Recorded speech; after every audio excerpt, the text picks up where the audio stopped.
안녕하세요. 행파TV 시청자 여러분. 행파지기 김춘아입니다.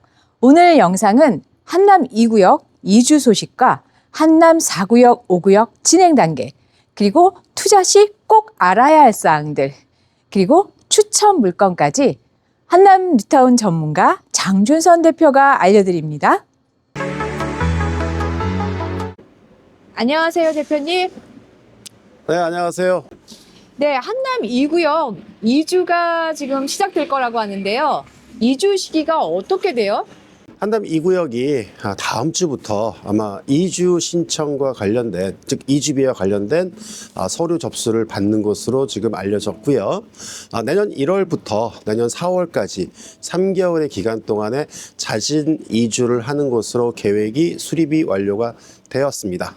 한남 2구역 사업 규모를 잘 모르시는 분들도 아직 있으시더라고요. 네네네. 예, 전체적인 사업 규모 좀 알려주시겠어요? 2구역 같은 경우에는요, 한남 뉴타운 전체 구역 중에서는 비교적 구역 면적이 좀 작은 편에 들어가긴 합니다.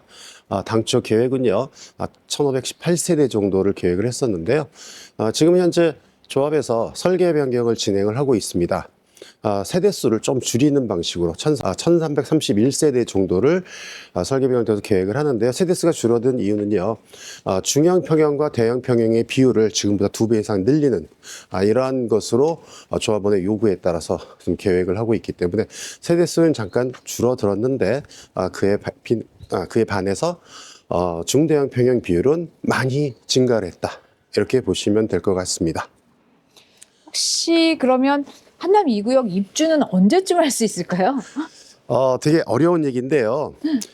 내년 1월부터 이주를 시작한다라고 제가 서두에서 말씀을 드렸습니다. 자, 이렇게 되면 아마 내년 이주를 하고요. 그러면 내년까지 완료가 되면 내후년 2027년도까지 철거가 되겠죠. 그러면 이제 본격적으로 착공이 들어간다고 보고요. 착공이 들어가는 시점부터 공사 기간이 대략적으로 한 46개월 정도 됩니다. 자, 그러면 정상적으로 진행을 했을 경우, 또 아무런 문제가 없을 경우, 또 약간 여유 있는 이런 기간을 관측을 한다면 2032년 내외 정도 되면 입주가 가능하리라고 보고 있습니다. 제가 지금 초등학교 앞에 나와 있는데요. 2구역의 장점 중에 하나가 바로 2구역 내에 초등학교가 있습니다. 원래부터 있던 초등학교인데요.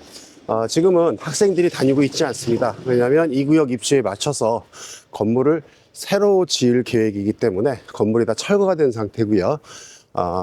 2구역이 입주 시점이 됐을 때 새 건물의 초등학교가 단지 안에 들어서는 이러한 모습을 보게 될 것입니다. 그러면 이제 한남 뉴타운에서 일반적인 매매를 할 수 있는 건 4, 5구역, 2구역밖에 안 남았네요. 그렇죠. 3구역과 2구역은 관리처분 인가를 듣겠으니까 입주권으로 전환됐다고 보는 것이 맞고요. 입주권으로 전환됐을 경우에 투기과열 지역 내에서는요, 특별한 자격을 갖춘 이런 조합원만 매매를 통해서 조합원 지위를 넘길 수 있기 때문에 현실적으로 거래를 하는 데 있어서는 조금 만만치 않고요. 4구역, 5구역은 정상적으로 아파트 매매하듯이 그렇게 매매를 할 수 있기 때문에 거래에 있어서는 훨씬 자유롭다라고 생각하시는 게 맞습니다. 또 많은 분들이 궁금하신 게요. 한남 4구역과 5구역도 토지거래 허가 구역인가요? 그렇지 않습니다. 아까 말씀드렸던 한남 2구역과 한남 3구역만 관리처분 인가를 했기 때문에 그래서 아파트로 바뀌어지는 입주권을 획득을 한 게 아니겠습니까? 조합원이 이 지역만 토지거래 허가가 필요한 것이고요. 4구역, 5구역은 아직 관리처분 인가 단계까지 가지 않았기 때문에 토지거래 허가가 필요 없이 정상적으로 매매를 진행하실 수 있다라고 생각을 하는 게 맞습니다. 그러면 현재 한남 4구역과 5구역은 어느 단계인가요? 한남 4구역 같은 경우에는요, 11월 달에 사업 시행 인가가 완료가 되었지요. 한남 5구역은 내년 초에 사업 시행 인가가 완료가 될 것 같은데요. 4구역과 5구역은 사업 시행 인가가 진행하기 바로 직전에 시공사가 선정이 완료가 되었습니다. 한남 5구역은 DLENC가 아크로라는 브랜드로 들어오고요. 한남 4구역은 삼성물산에서 레미안이라는 브랜드로 아파트가 만들어질 예정에 있습니다. 대표님, 네. 그러면 한남 4구역과 한남 5구역 투자 물건 소개 좀 시켜주시겠어요? 한남 뉴타운, 한남 4구역, 5구역, 서울시에 있는 재개발 구역 중에서 가장 가격이 비싼 거는 아실 겁니다. 투자 금액이 많이 들어가죠. 그런데 대부분 투자자들은 투자 금액이 작은 거를 원합니다. 근데 10월 15일 날 부동산 대책이 나오면서 대출이 더더욱 강화가 됐잖아요. 그래서 현실적으로 작은 금액으로 투자하기는 어렵고요. 그나마 제가 좀 작은 매물이다라고 생각을 해서 제가 확인을 해보니까 한남뉴타운 전체에서요, 우리가 전용 84제곱미터, 34평이라고 얘기를 하죠. 이런 아파트를 배정받을 수 있는 정상적인 물건, 가격이 제일 싼 게 34억 5천만 원입니다. 단독주택이고요. 여기는 몇 구역인가요? 한남 4구역입니다. 네. 자, 한남 4구역에 또 35억짜리 다세대 주택도 있더라고요. 한남 4구역. 이 두 개의 물건은 역시 34평 배정받는다 말씀을 드렸잖아요. 자, 한남 5구역에서 이동을 해보니까요.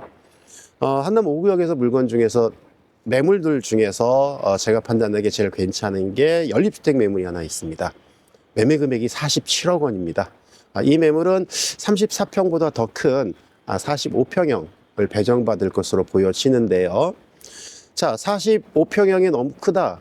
그래서 한남 5구역에서 나는 34평을 배정받고 싶다.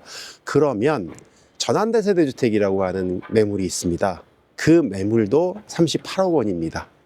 자, 그렇게 비교를 제가 해보니까요. 38억 원짜리 매물보다는 47억 원짜리 매물이 훨씬 좋아 보이고요. 네, 그렇군요. 그러면 한남 4구역, 5구역 투자 시 유의사항이 있을까요? 유의사항이라고 얘기를 하기보다도요. 최근에 조합에서 좀 바뀐 내용들이 있습니다. 이게 법 규정을 바꾼 건 아닌데요.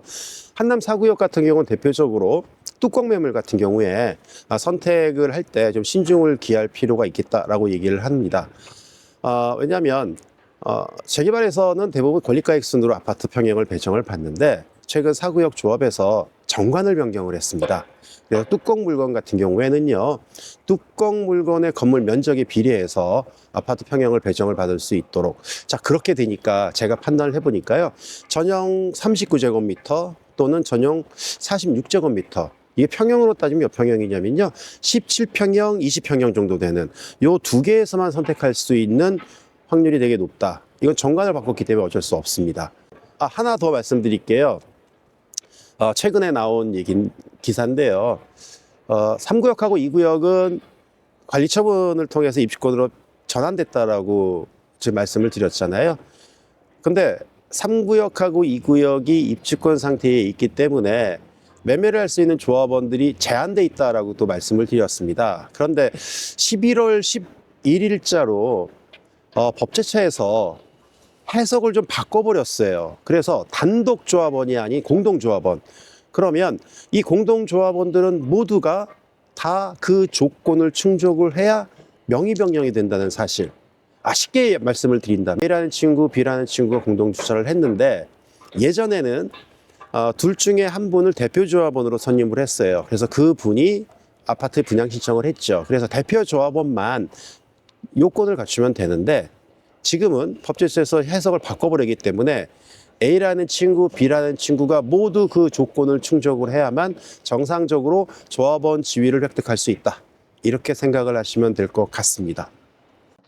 좋아요, 구독, 알림까지 부탁드리고요. 그리고 더 자세한 내용, 또 투자 계획이 있으신 분들, 상담이 필요하신 분, 02-790-8300으로 연락주세요. 기다리고 있겠습니다. 시청해 주셔서 감사합니다. 다음 영상에서 뵙겠습니다.